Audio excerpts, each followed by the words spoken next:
This morning here on Jersey Magazine at 105.5 WDHA, we welcome back Mike Ham from Greetings from the Garden State. Mike, good morning. Tell us what's coming up this week on Greetings from the Garden State. Jim, it's great to be back here with you. This has become the highlight of my week. So this Tuesday, we actually have an episode that I'm really excited about. Two legends, the OGs really of New Jersey content creation, Mark Skirman and Mark Moran from Weird New Jersey. I mean, anybody that's lived here for any period of time in the state has heard of Weird New Jersey and knows the magazine, knows what those guys do, and knows a lot of the weird stuff that goes on around here in the state. But it was really cool to get a chance to sit down with them and chat with them and kind of learn how it started and, how bootleg it was the very beginning and kind of what it is grown to now and how it's like become a cult thing here in the state. Its roots go back, if I'm not mistaken, to 1989. It was just a random newsletter, correct? Yeah. Yeah. Mark Skirman sent out the first newsletter, just like photocopied. I forget how many they said they did on the first issue, but in true, grassroots fashion, that newsletter got photocopied a bunch more times by other people, before I guess copyright laws were super strict, but that got photocopied by a lot of people. And then more people started signing up for the newsletter. More people started getting involved in what those guys were doing. And now it's grown to a point where I think they've done 60 something magazines and books and TV shows, and they've done stuff in other states as well. They've really carved out a very interesting niche, for themselves. Last week when we first had you on, we were talking about how diverse New Jersey is, and Weird Yeah. New Jersey really shows just how diverse it is. One of my favorite places that, as they've mentioned, was the deserted village in the Watchung Reservation, Yeah. which I went back to a few years ago, and like, that is really bizarre back in there. Yeah, there's some really interesting spots. And like growing up, I wasn't a Weird New Jersey kid. But the more that I've done some stuff here, with the show and obviously all that and kind of learned a little bit more about what like all the weird things that happen around here and what they highlight and what the ones that they were talking about. I couldn't ask them what their favorite one was, because they said they get to ask that question all the time and there's very hard to pin down. But it's super interesting. And like when you say, you go to a village and it's cool to kind of be able to find those real places that exist, but also, be able to experience them and feel that weirdness, I guess. Maybe they could give the Tom Brady answer when asked, "What's your favorite championship?" He could say, "The next one." Yeah, exactly. Yeah, right. I also asked, like, I mean, these guys, like you said, have been doing it since '89. And I asked, you never afraid of running out of stuff? And they're like, nope. Jersey's such an interesting place. And even though we're small, we're weird, I guess, and there's a lot of stuff to find. And they were talking about one with like in the Pine Barrens in a swamp with these button down white shirts, like all cleanly pressed, but hanging really high up in these trees. And they were talking about how it was eerie because they're like, I feel like someone invited us down here to watch us do this. Like it just, stuff like that is you get involved with some interesting people, I'm sure, when you do something like that.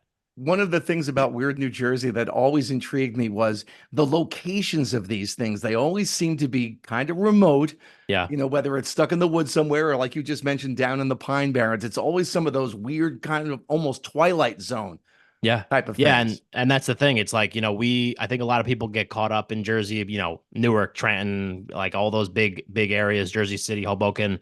But there's a lot of, empty space here in the state. Like you talk about the Pine Barrens and up in Sussex County where I'm, originally from and, all over the place, there's just kind of this remoteness and a place for people to kind of have some fun and do some weird things. So, it's pretty interesting and the accessibility of all that is also a great part of the state. I should have looked into this before, but I'm wondering if they've done anything on the old Nike missile bases. Oh, I'm sure they have. I, They've done I like didn't. some diving things and like they were scuba diving down, I forget, the gates of hell or something like that. Yeah, I'm pretty sure. I mean, listen, if it exists, I'm sure that they've come across it at some point. But it is really cool about how, like they find these places. Cause I asked them, I was like, how do you just like know of all these weird places in Jersey? And a lot of it comes from tips from readers or people that are fans and stuff. And like, oh, go check this out, go check this out. And obviously they have to do some vetting and some different things. But they talked about how they have countless ones that they've seen and experienced, but have still yet to write about because they're not exactly sure how to actually put that into words or get it in front of people. So, that's why they're not going to run out of stuff. And you and I were talking before we came on the air this morning, and you were telling me about the location that Mark and Mark chose to Yeah. do the interview with us. Tell us about that. Yeah, so we did it at the Great Notch Inn, which I mentioned before. Like people respond to my stories all the time on Instagram if I'm there at the Great Notch Inn, because many people have driven by it. Not many people have actually been into it because it's a little bit intimidating. You see a lot of motorcycles outside. You don't know what you're going to get into when you get in there, but it's an awesome place. I mean, we were talking about dive bars before we started. I love a dive bar personally, and this one is as dive as it can possibly get, and it's a roadside biker bar. And it's amazing. Like, the owner, Rich, is super nice and welcoming. And it's just kind of like an extreme, diversion from what one would think walking in there. But it's a great little place. And I would encourage anyone to go check it out. And I know we're going to talk about that eventually because we're recording with Rich soon to get the real story of the Great Notch Inn, which I know a little bit of. And it's super interesting about why it's in its current location, why that part of 46 is all messed up and has been for a really long time. It's going to be a cool story. So we'll obviously have to save that one for a later date. Yeah, anybody who's driven on Route 46 in the Little Falls Woodland Park area knows where that we're talking about. And when they know about the construction, I think it's a $150 million construction project, and the Great Notch is still there. Yeah, and that it used to be across the street. They put it on logs and rolled it across the street. Because they just weren't gonna move. They were like, "No, we're staying here.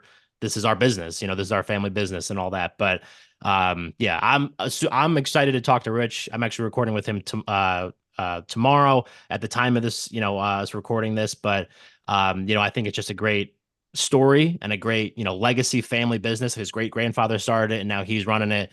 And I just think it's going to be a lot of fun to talk about and kind of learn a little bit more about what goes into it. And it's a little bit weird, and that's why we recorded there.